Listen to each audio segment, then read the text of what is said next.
Hello friends, this is Bhavna here. Welcome to let's crack. हम discuss कर रहे हैं 8 जनवरी का पेपर। ये एनालिसिस चल रहा है। 8 जनवरी तक के हम सारे पेपर कर चुके हैं। 1 जनवरी से 8 जनवरी तक का सारा एनालिसिस हम कर चुके हैं। जो प्रीवियस ईयर क्वेश्चंस हैं वो बहुत इंपॉर्टेंट रोल प्ले करते हैं, स्पेशली सीटेट में। हम सीटेट को टारगेट कर रहे हैं क्योंकि सीटेट में क्वेश्चन रिपीट बहुत होते हैं। अगर आपने प्रीवियस ईयर क्वेश्चन किए हैं तो आपका पेपर इजीली पास हो जाएगा, क्योंकि क्वेश्चन रिपीट बहुत होते हैं। सिलेबस बिल्कुल लिमिटेड है, कंटेंट बिल्कुल लिमिटेड है, तो क्वेश्चन वही घुमा फिरा के देते हैं। अब पियाजे की थ्योरी से कितने क्वेश्चन एग्जामिनर बना देगा, वही क्वेश्चन रिपीट करके देते हैं। और अगर क्वेश्चन रिपीट भी नहीं होते हैं तो क्वेश्चंस को मॉडिफाई कर देते हैं। ठीक है, तो प्रीवियस ईयर क्वेश्चन आपको करने ही है। ठीक है, मैं डेली एनालिसिस करा रही हूँ, आप मेरे साथ भी कर सकते हैं। ठीक है, तो चलते हैं, वीडियो को स्टार्ट करते हैं। हम 10 क्वेश्चन इस पेपर के कर चुके हैं। ये क्वेश्चन नंबर 11 है। ठीक है, question number 11। Question number 11, Amit reasons that we can change laws if they do not meet the needs of the society. Amit reason कर रहा है, तर्क कर रहा है कि अगर सोसाइटी के रूल्स चेंज हो सकते हैं तो हम उन्हें कर सकते हैं, क्योंकि वो सोसाइटी की नीड्स को पूरा नहीं कर रहे हैं। But it should be done through mutual agreements and democratic process, लेकिन वो एक डेमोक्रेटिक प्रोसेस के थ्रू ही होने चाहिए। According to Lawrence Kohlberg, at which stage of moral reasoning does Amit come under. Hindi में भी पढ़ लेते हैं।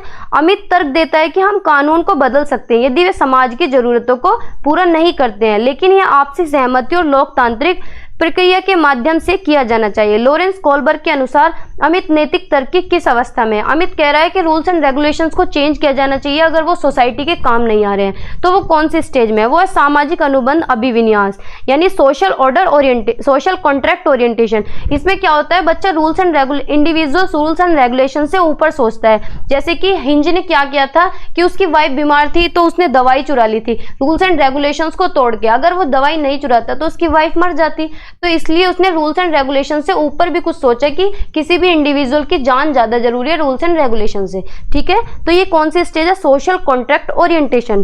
सोशल ऑर्डर ओरिएंटेशन क्या होता है? इसमें बच्चा सोसाइटल रिलेशन बनाने में लगा रहता है, यानी समाज के साथ अपने संबंध स्थापित करने में लगा रहता है। रूल्स एंड रेगुलेशंस को ब्लाइंडली फॉलो करता है। ठीक है, यूनिवर्सल एथिकल प्रिंसिपल। इसमें क्या होता है कि जो रूल्स एंड रेगुलेशन है, इस एज में आके बच्चा ये सोचता है, इंडिविजुअल ये सोचता है कि रूल्स एंड रेगुलेशन से अगर कुछ ऊपर है तो वो है ह्यूमैनिटी, यानी मानवता सबसे ऊपर होती है। रूल्स रेगुलेशन नॉर्म सोसाइटी के सबसे ये नीचे है, ह्यूमैनिटी सबसे ऊपर है। Good boy good girl orientation. इस स्टेज में क्या होता है कि बच्चा जो है अपनी इमेज बनाने में लगा रहता है, कुछ भी अच्छा करने की कोशिश करता है जिससे उसकी इमेज बनी रहे टीचर्स के सामने, पेरेंट्स के सामने, सोसाइटी में। ठीक है, तो ऑप्शन नंबर 2 हमारा यहाँ पे सही होता है। ठीक है, ये थ्योरी मैंने कराई हुई है, आप देख सकते हैं बिल्कुल डिटेल में। Question number 12, in Harvard Gardner's theory person high on dash intelligence have finer sensibilities regarding their identity, human existence and meaning of life।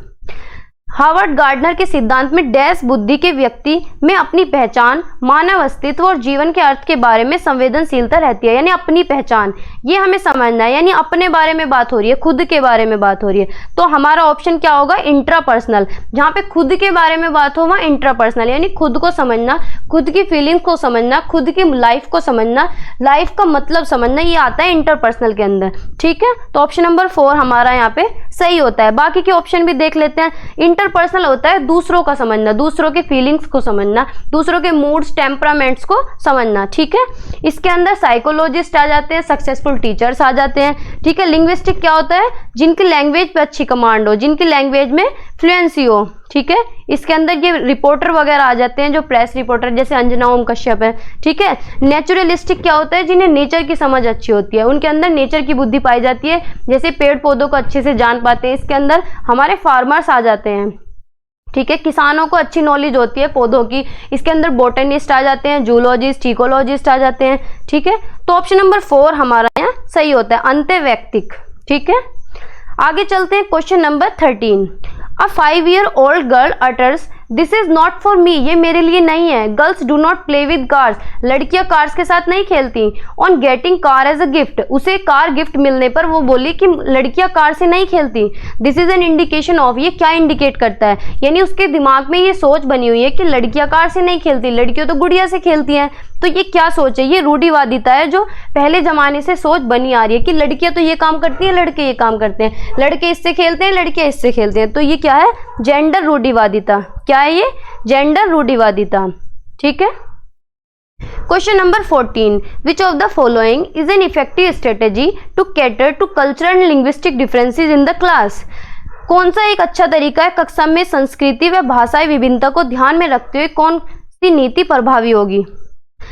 Follow standardize and rigid curriculum, तो ये तो इफेक्टिव स्ट्रेटेजी नहीं होगी, rigid नहीं, flexible curriculum होना चाहिए। Adopt the method of direct instruction, कि बिल्कुल डायरेक्ट इंस्ट्रक्शन का मेथड हो, तो ये भी अच्छा इफेक्टिव मेथड नहीं होता। Promote competitive spirits in the classroom, यानी बच्चों में कंपटीशन कराएं, कंपटीशन की भावना पैदा कर दें, तो ये भी गलत बात है।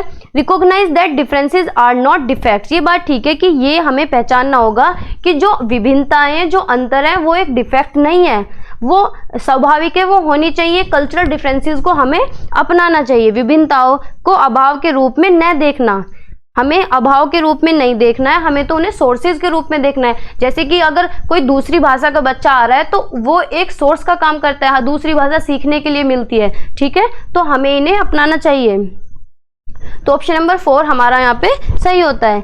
आगे चलते हैं question number 15, NEP 2020 suggest that assessment, राष्ट्रीय शिक्षा नीति 2020 प्रस्तावित करती है कि मूल्यांकन must be undertaken through formal exams taken once in academic year, कि साल में एक बार होने वाले एग्जाम से होना चाहिए। तो NEP इसे नहीं बोलती है, NEP कहती है कि फॉर्मेटिव नहीं, समेटिव नहीं, फॉर्मेटिव असेसमेंट होना चाहिए, जो एकेडमिक ईयर यानी साल के अंत में होता है, वो होता है समेटिव असेसमेंट। इसके लिए NEP ने नहीं कहा है, NEP ने कहा है कि फॉर्मेटिव असेसमेंट होना चाहिए, बच्चे का आकलन क्लास के दौरान होना चाहिए।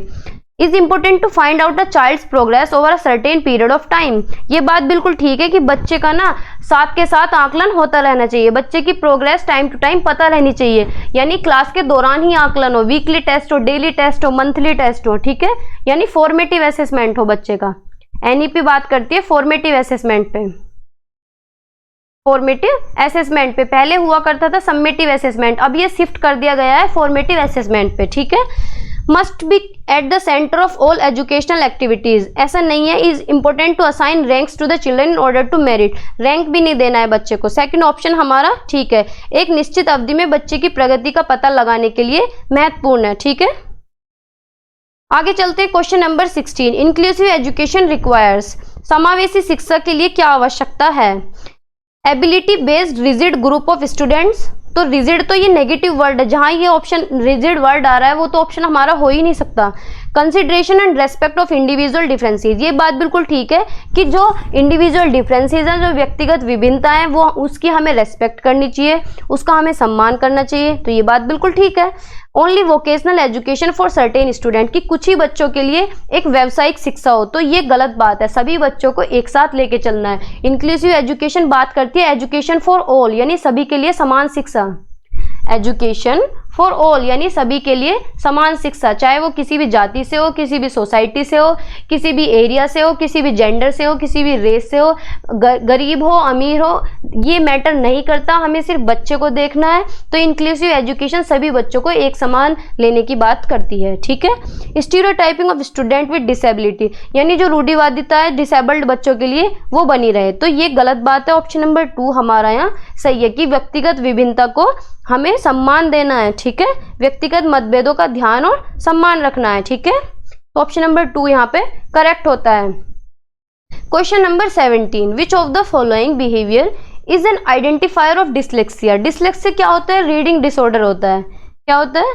रीडिंग डिसऑर्डर, यानी बच्चा गलत पढ़ता है, रीडिंग डिसऑर्डर होता है। ठीक है, यानी सा को वाज पढ़ेगा, वाज को सा पढ़ रहा है, डॉग को गॉड पढ़ रहा है, उल्टा पढ़ रहा है।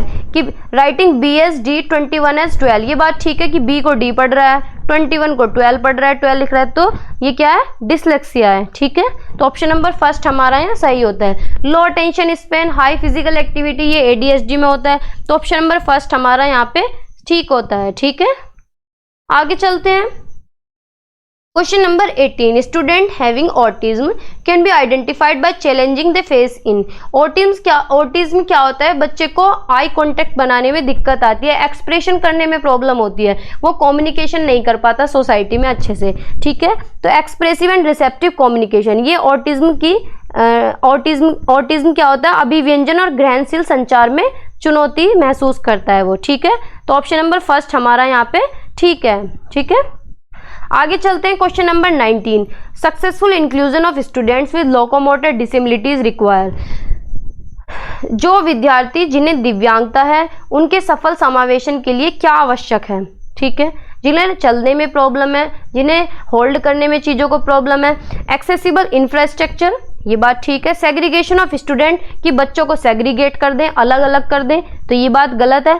Biased attitude of teachers, biasness हो, रूढ़िवादिता और डिफरेंसेस हो बच्चों के बीच में, तो ये भी गलत है। Sympathy and pity among peers, यानी उन्हें सिंपैथी दिखाएं, उन्हें बेचारा फील कराएं, तो ये भी बात गलत है। हमें उन्हें इस तरह का प्रावधान देना है कि उन्हें चलने में जो प्रॉब्लम आ रही है उसी तरह का प्रावधान हमें देना है, कि बच्चे को व्हील चेयर दें, नहीं तो लिफ्ट लगवाएं, तो इस तरह का स्ट्रक्चर होना चाहिए स्कूल में। ठीक है, सुलभ अवसंरचना इमारतें। ठीक है, फर्स्ट ऑप्शन हमारा करेक्ट है। Question number 20, which of the following practice will be helpful in inclusion of student with diverse learning preferences. सफल समावेशन के जो डाइवर्स लर्निंग वाले बच्चे हैं, यानी अलग अलग विविधता के बच्चे हैं, उन्हें उनका इंक्लूजन के लिए क्या एक हेल्पफुल चीज होगी। Down play relevance, value and authentication of task, तो ये बात गलत है। Minimise the threats and distraction in the surrounding, यानी जो थ्रेट्स है, जो खतरा है, उसे मिनिमाइज करना है, उसे कम करना है, तो ऑप्शन नंबर 2 हमारा यहाँ पे ठीक होता है। आसपास के खतरों और विकर्षणों को कम करना, तो सेकंड ऑप्शन हमारा करेक्ट है। ठीक है, आज की वीडियो में इतना ही, मिलते हैं नेक्स्ट वीडियो में, तब तक के लिए बने रहिए। चैनल को सब्सक्राइब ना किया हो तो कर दें। Thank you.